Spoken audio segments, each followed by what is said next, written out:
안녕하세요. 테린이 아빠입니다.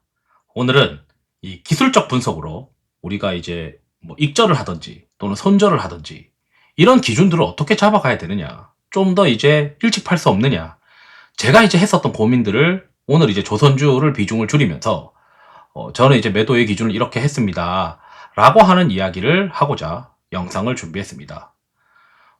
아시다시피 저는 라떼이상 멤버십 회원분들의 경우에는 텔레그램 채널에도 참여 가능한데, 거기에서 이제 조선주 중에서 저는 이거는 지금 팔아야 된다 생각한다라고 이제 이야기한 것들에 대한 차트들도 같이 한번 사례로 이야기하도록 하겠습니다.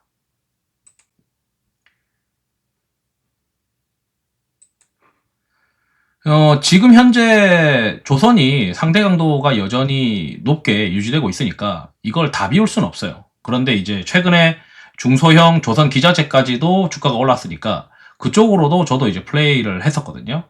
그래서 관련된 종목군들을 오늘 이제 청산할 수밖에 없었는데 한번 보시죠.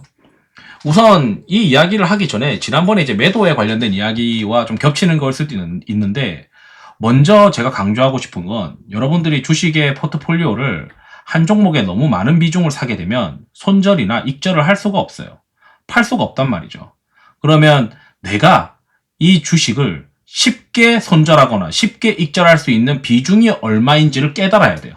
그건 사람마다 다를 겁니다. 저 같은 경우는 한 번의 어떤 거래마다 포트폴리오에 충격을 주지 않기 위해서 5% 미만의 주식을 플레이하기를 원하고 맥스 30개까지도 플레이하기도 해요. 최소 한 18개에서 20개 정도 플레이를 하고요. 그리고 종목으로 뭐 3%를 기본으로 해서 괜찮으면 5%, 정말 괜찮으면 10%, 또 단계별로 줄여보기도 하고, 그렇게 이제 계속 플레이를 합니다. 그러면 우리가 이제 주식을 줄일 때 기본적으로 시장이 정말 리스크가 있을 것 같으면 일괄적으로 이제 줄이기도 하죠. 그리고 종목을 매도하는 경우에 1차 매도가 있고 2차 매도가 있는데, 2차 매도는 결국 저는 10주선, 주봉상으로 10주선이 이탈할 때 매도를 하는데, 이거는 정말 마지막 매도예요. 그럼 조금 더 일찍 파는 방법은 뭘까? 신고가 갱신하고 밀리는 음봉이 발생하면 거의 다 팝니다. 이게 차트가 조금 변형이 있기도 한데 우선 기본적인 내용은 다 이래요. 그러니까 여기 이제 보시게 되면 신고가를, 이게 주가라는 게 이게 바닥권에서 있는 이런 차트들은 의미가 없고, 이게 달리다가 쫙 잘 올라가고 있는데 일봉보다는 이제 주봉이나 월봉이 좀 더 확률이 높겠죠.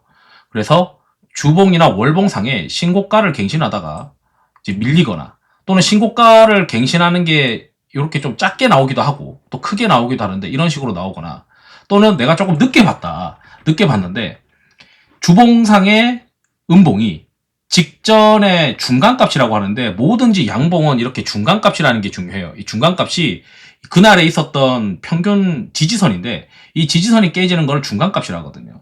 그래서 보통은 뭐 이평선이 깨지면 팔아라, 11선을 이탈하면 팔아라, 21선을 이탈하면 팔아라 하고 하면은 너무 늦게 파는 거단 말이죠. 그래서 진짜 빨리 팔기 위해서는 이 봉이 깨질 때가 파는 겁니다. 봉이 깨질 때. 그게 아니면 저 같은 경우는 이제 뭐 수급 오실레이터가 좀 차 있을 때, 예를 들어 이게 좀 차 있다 이러면은 차익 시연 하고 나오는 경우도 있고요. 그러지 않고 만약에 이게 수급 오실레이터가 찼는데도 불구하고 주가가 안 올랐다, 그러면 뭐 손절하는 거죠. 이번 턴에서는 얘는 실패했다. 그러면 일반적으로 오늘 같은 조선 기자재주들이 올라갔다가 이제 새로운 주도주인 증권이나 반도체가 막 올라오니까 이쪽으로 수급이 가면서 차익 시연 매물이 나왔단 말이죠. 그러면 이제 시장에서 주도주는 특징이 다 같이 올라가고 하는데, 일단 다 같이 올라가는 시장은 어느 정도 일단락됐고, 그러면 대형주 위주로 중에서 차트상으로 이런 신고가 갱신 후 밀리는 것들이 나타나지 않았다면 그런 것들은 들고 가는 거고, 이제 신고가 갱신하거나 직전 음봉 대비해서 깨졌거나 이런 것들은 이제 팔아서 일단 도망을 한번 가보는 거죠. 다시 이게 신고가를 나면은 다시 도전하면 되는 거고. 그래서 오늘 이제 이런 식으로 이제 정리를 했던 게, 이제 그림이 좀 작게 나올 수 있는데 뭐 이런 거 있겠죠. 이게 이제 현대마린엔진 같은 경우는 이게 신고가 갱신하고 나서 조금 더 낮은 주봉이 한 번 더 나오니까 여기선 좀 아리까리했지만 이번에는 좀 정리를 해야 되겠다, 이런 것도 있었고, 그 다음에 동성화인텍도 이건 월봉이에요. 월봉상으로 신고가 갱신하고 음봉이 나왔잖아요.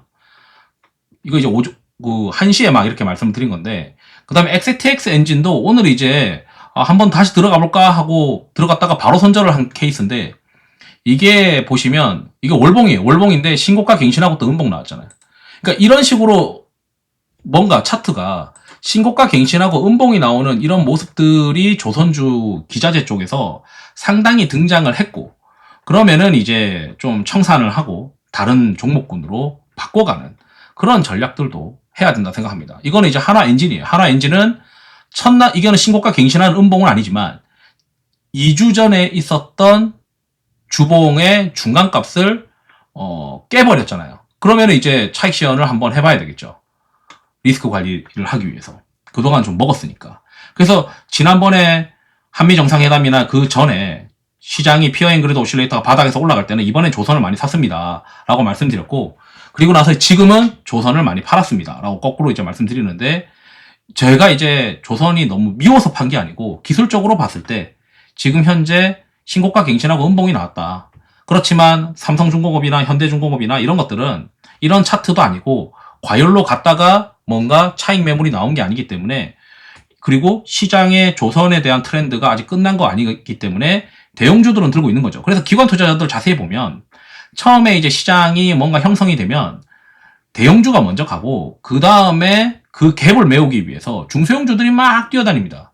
그리고 중소형주들이 막 뛰어다니다가 차익 시연이 되면은 기관 투자자들은 다 똑같아요. 작은 거부터 막 팔아요. 그리고 큰 거는 일단 들고 가는 거예요. 혹시 다시 올라가게 되면 또 그 큰 것들 위주로 또 올라가야 작은 게 올라가는 거거든요.